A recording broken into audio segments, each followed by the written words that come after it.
Hey guys, welcome back to my channel, and this is an unplanned video because I was going to release another video, I don't know, like in a week or so, about how I make denim textures. However, today I'm working on my release for Dollholic event, and I am making something furry. I mean, the sweater.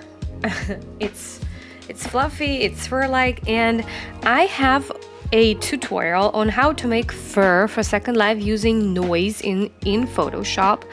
I will link this video here.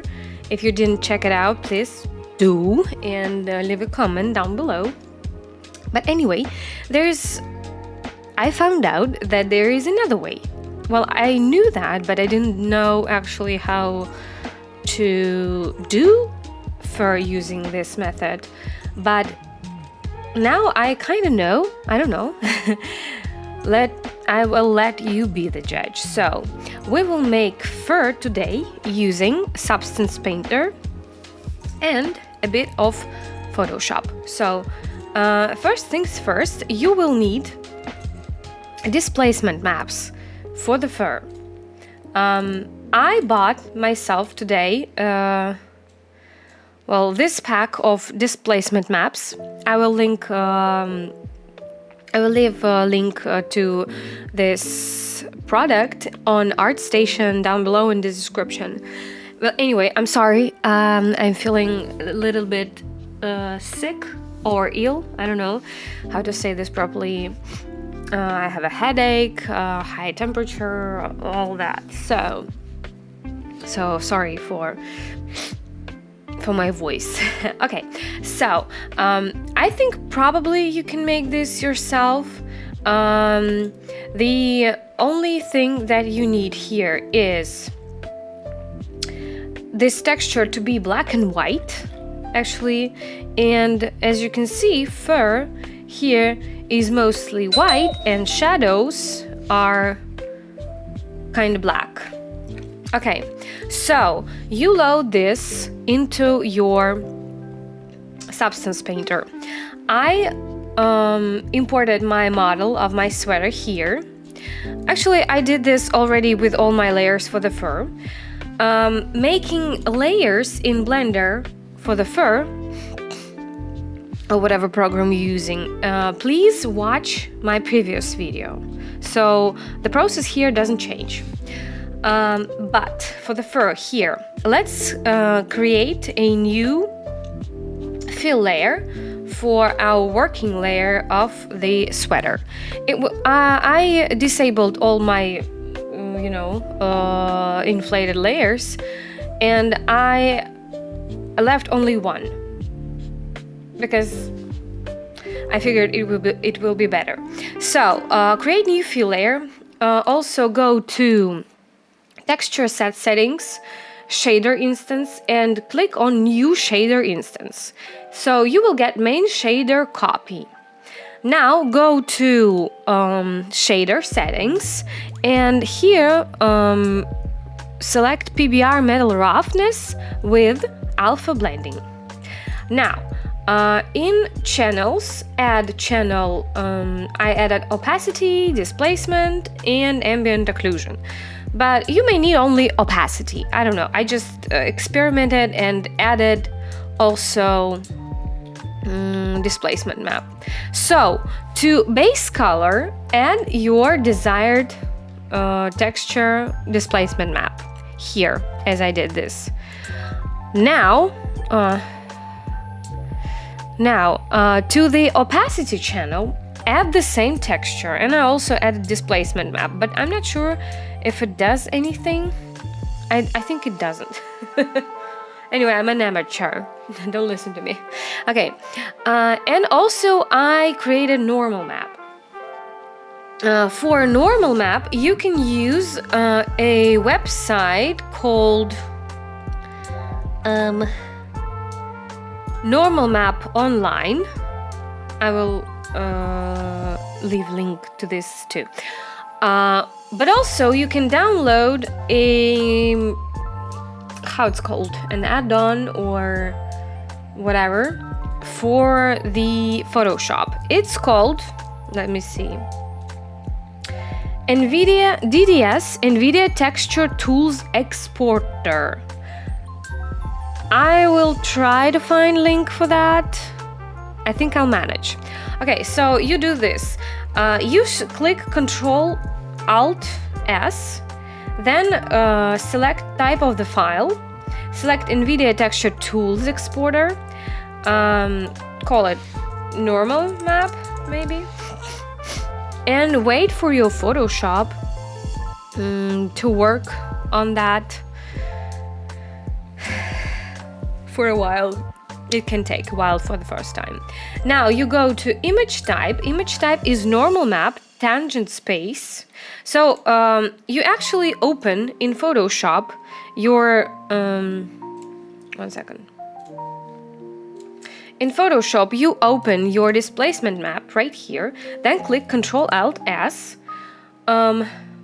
select NVIDIA Texture Tool Exporter, then go to image type, select normal map tangent space. Okay, yay, finally it worked. So you need to click on invert X, invert Y, and add little bit of scale here. You just, oh my god, my memory is struggling. So you can adjust here however you wish to your normal map to look like, more softer or maybe sharper like this, and click save. Then you just import this DDS file here into Photoshop like this and save it as a normal map.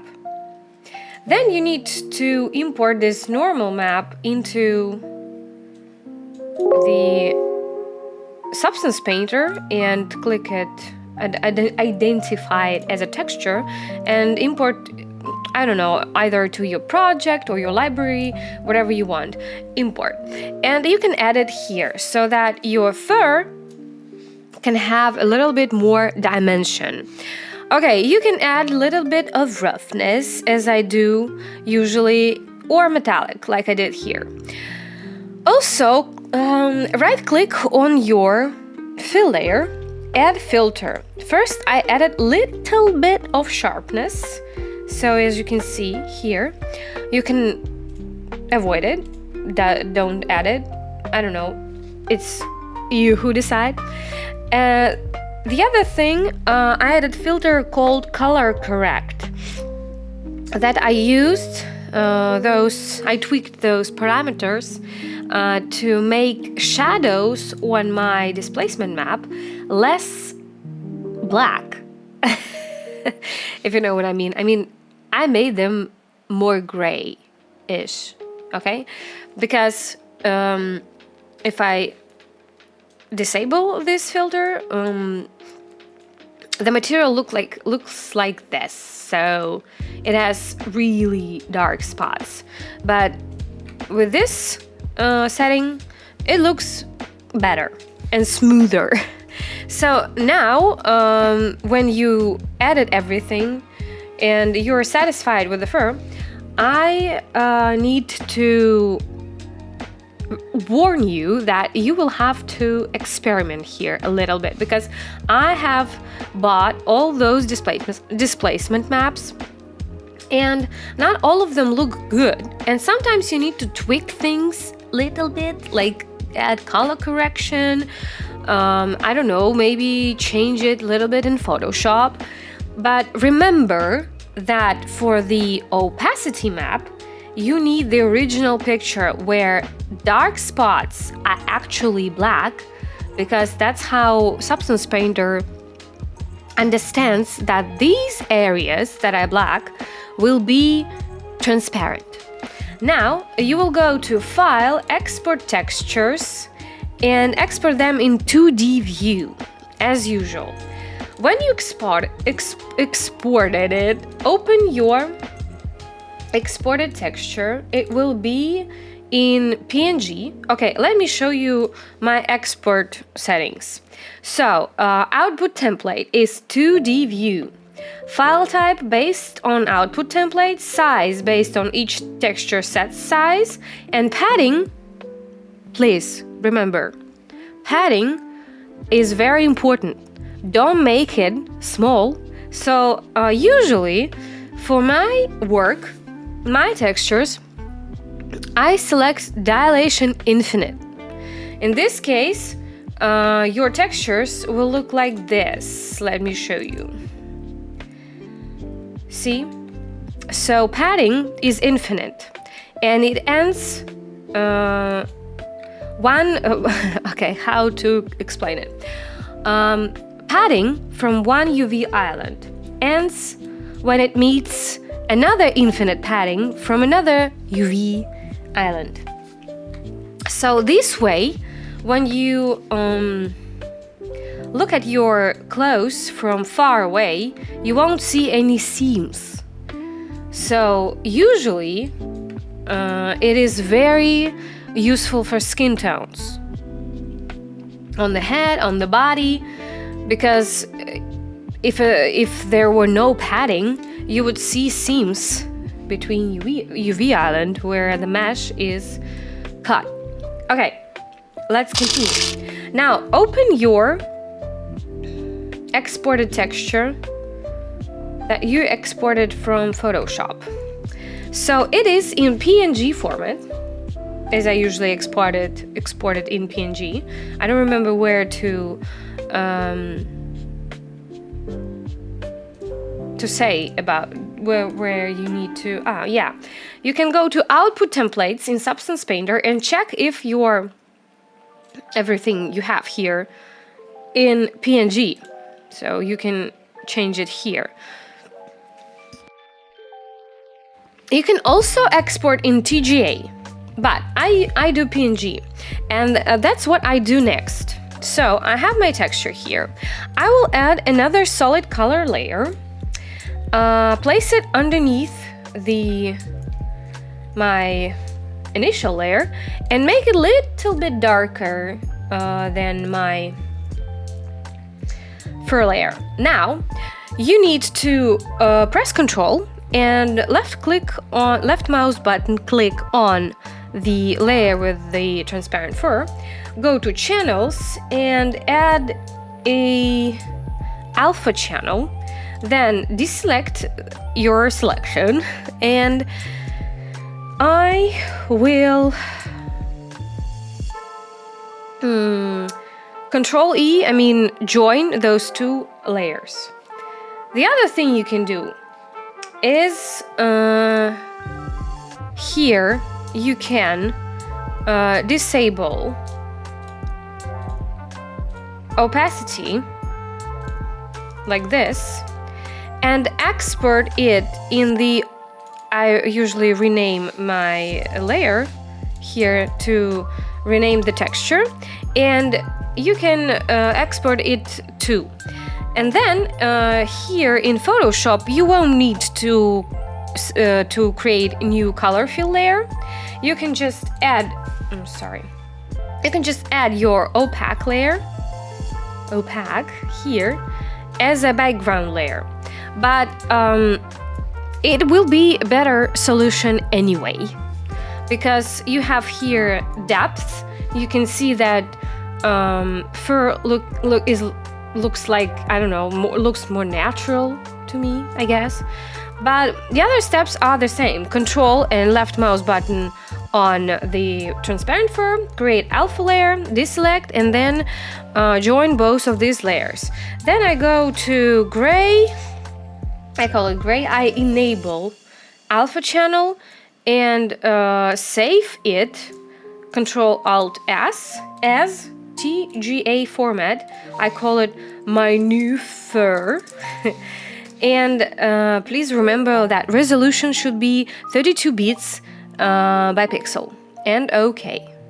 So then I usually use my action for making colors, And if you don't know how to make colors, please watch this video in the suggestion that I will place somewhere on the screen.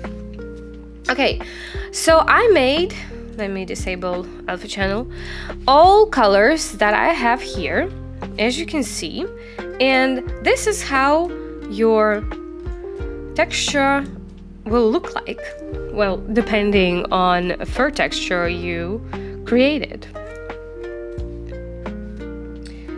So I can show you also white color.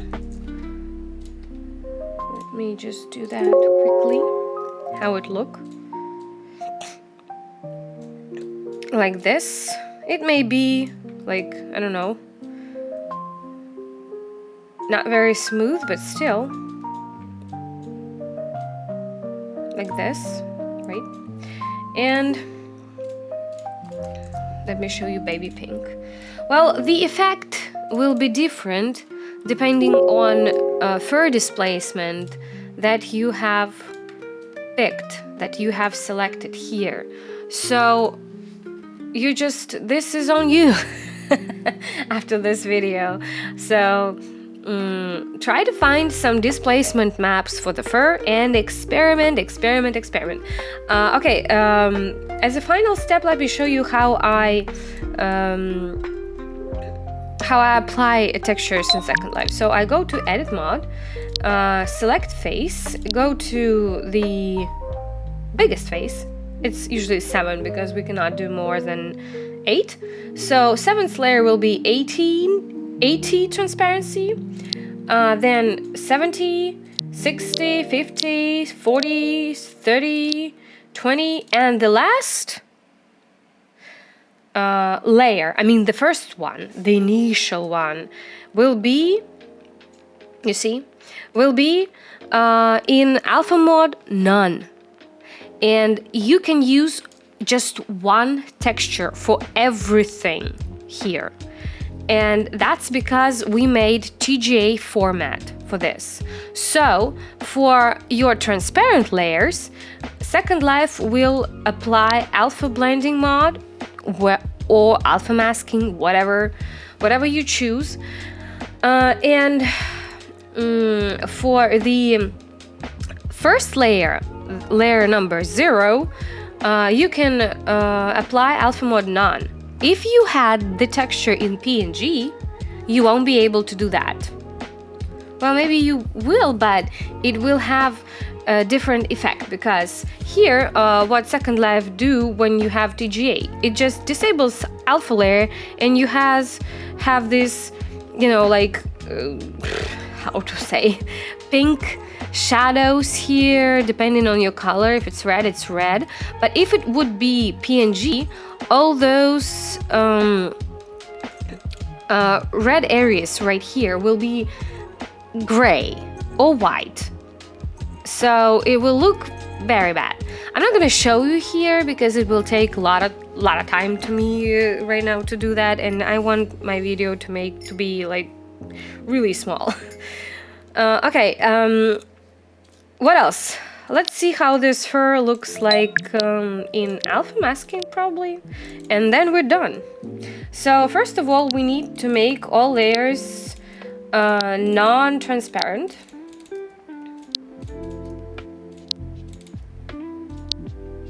Okay, now I'll go, 7 will be alpha masking 200, the other will be 180, then 60, 50, 40, 30, and probably just 100. So this is how your fur will look like in alpha masking. Some people prefer alpha masking more than alpha blending. It looks really cute. I want to try the fur called, well, we call it овечка. It's a sheep's fur. Let me show you how it looks. Sheep's fur. yeah, I want to try to make this one, and in alpha blending, this will look. I'm sorry for showing you poor little animals. We are making artificial fur. Artificial fur, 3D fur, we're not hurting animals. Okay, so for this type of fur, for sheep fur, it's better to use alpha masking because blending won't do the same effect, because in alpha blending it will look like just general fur, but in alpha masking, you see, it has some kind of different vibe here, and I kind of like it. So for that, I would probably use displacement map that looks like sheep fur, but I have to find it first, because I think I don't have it here. Maybe this one? I don't know. Well, anyway, thanks for watching this video. I really hope that using my 2 videos that I made for you will ease up your process, because we designers should help each other. Yes, we are in a clothing department, well, not enemies, how it's called? We are in the clothing departments, are rivals. I know that, but anyway, I just really love to share my knowledge with you. So, yeah. Thank you for watching this video. Please recommend it to your friends. Don't forget to like this video, subscribe to my channel, leave comments with suggestions for next videos, and yes, goodbye.